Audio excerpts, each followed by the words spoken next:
Welcome to the deep dive. We're here to take a whole stack of information and really distill it down for you into the most important bits of knowledge and insight.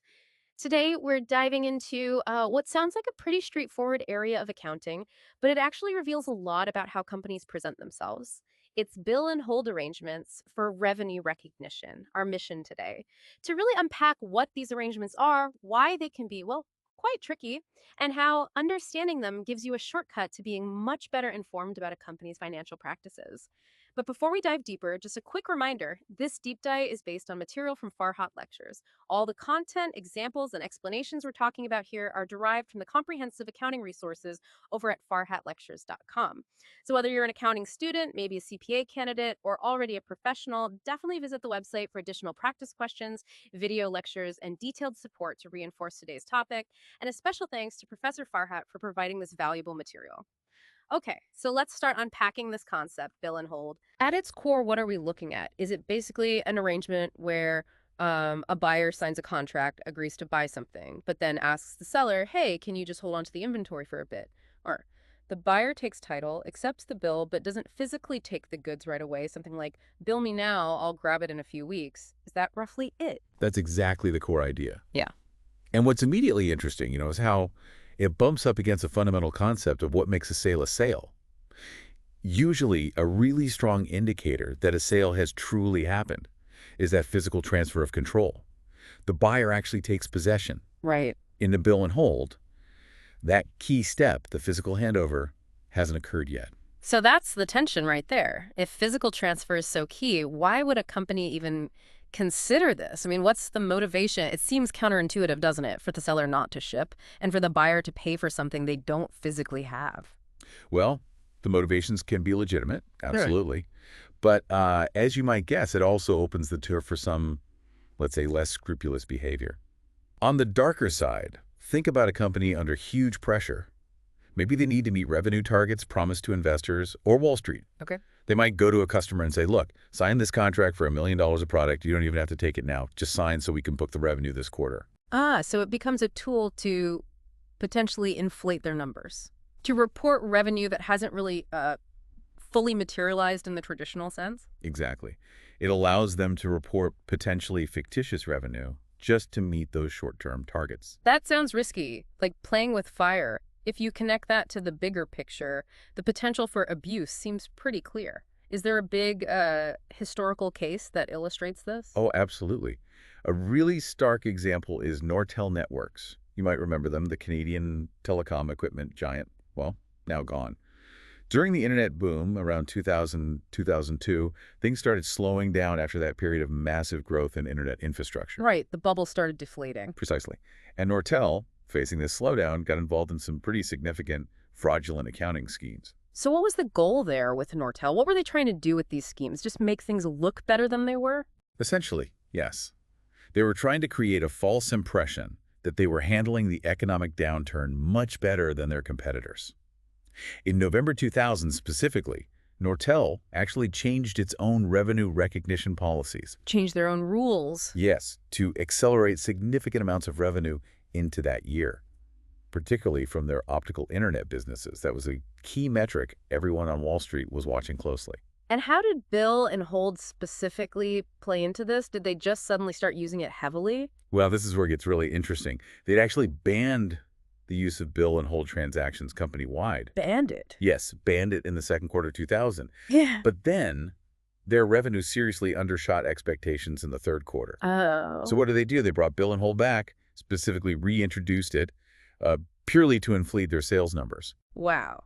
So they banned a practice, then brought it back precisely because they needed the questionable revenue boost it could provide. And these transactions, crucially, they didn't actually meet the U.S. GAAP requirements for recognizing revenue, right? But they booked it anyway. That's the key point. They didn't satisfy GAAP, but Nortel recognized the revenue regardless. In total, they improperly accelerated over $1 billion in revenue using these bill and hold arrangements. Over $1 billion. Yeah. That's a huge number. It's staggering. And it wasn't just about cooking the books. It was about fundamentally misleading investors, the market, everyone, about the true health of Nortel. And by extension, it painted a misleading picture of the whole internet industry at a really critical time. It's a powerful lesson, really. It really is. So, okay, this naturally leads to the question. If bill and hold can be used for fraud on that scale, when is it actually legitimate? There must be rules, right? What conditions does US GAAP lay out for these arrangements to be okay? Exactly. Yeah. Because without strict criteria, it just becomes a massive loophole. So US GAAP does permit recognizing revenue before delivery, but only if very specific conditions are met. These are the guardrails. There are essentially three key ones we need to look at. Okay, what are they? Right, first, the agreement must make genuine business sense. There has to be a good substantive reason why the buyer isn't taking delivery immediately. Like maybe the buyer truly doesn't have warehouse space yet, or there's a bottleneck in their own production or setup process. Okay, a real reason. A real reason. It cannot simply be because the seller needs to hit their revenue target for the quarter. That first condition, the substantive business purpose, is often the most important and often the hardest to fake convincingly. Makes sense. What's the second condition? Second, the seller absolutely must segregate the product from their other inventory. If you sell something under bill and hold, you have to clearly mark it, identify it as belonging specifically to that buyer. So set it aside physically. Physically separate it. It needs to be basically ready for physical transfer or delivery at a moment's notice. If the buyer calls tomorrow and says, I need it, it has to be ready to go. Got it. Segregated and ready. And the third? Third, the seller cannot use that product in any way, at all. That means you can't sell it to someone else if another order comes in. You can't use it as collateral for a loan. You can't derive any benefit from it.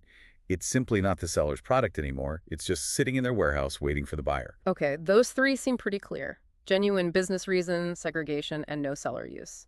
That first one, though, the business sense one, still feels a bit subjective. How does an auditor really verify the intent? Seems like it requires judgment. It absolutely requires judgment. That's why it's often a focal point for auditors. They have to dig into the buyer's situation, the rationale for the delay. They're looking beyond the paperwork to the actual substance of the deal. Is this real or is it just, window dressing? Right. Okay, let's try to make this concrete with an example. Let's say Adam Sporting Goods makes gym equipment, and Ryan Sporting Goods, a big retailer, is planning a huge expansion, maybe opening 10 new stores all at once in the Northeast.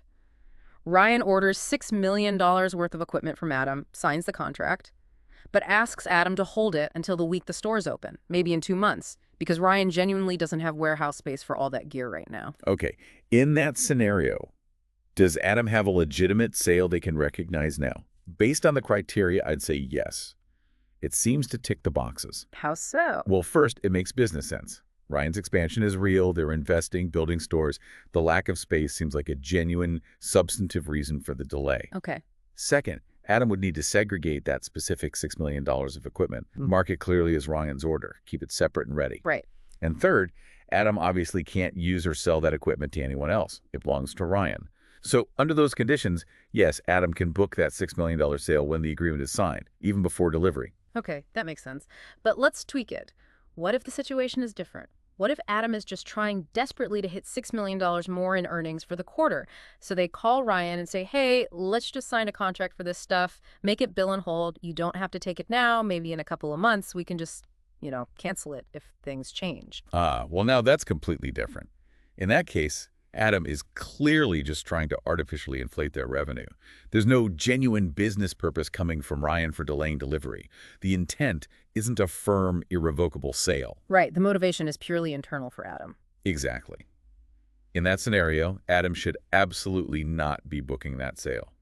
That is precisely the kind of misuse we saw with Nortel, using bill and hold purely as a tool to manipulate financial reporting. So quite a difference depending on the underlying substance and intent. Okay, so we've defined bill and hold, we've looked at the serious potential for misuse through the Nortel case, and we've laid out those key U.S. GAAP criteria for legitimacy. It really highlights how technical accounting rules can have major real-world implications. Absolutely. Understanding these kinds of nuances in revenue recognition is just so important for anyone trying to read financial statements intelligently. It's not only about the top line number itself, but digging into the story behind that number. You need to ask, does this reported sale actually represent a true transfer of control? Is there a genuine business purpose here? It's a good reminder that accounting isn't just bean counting. It's about understanding the economic reality of a business.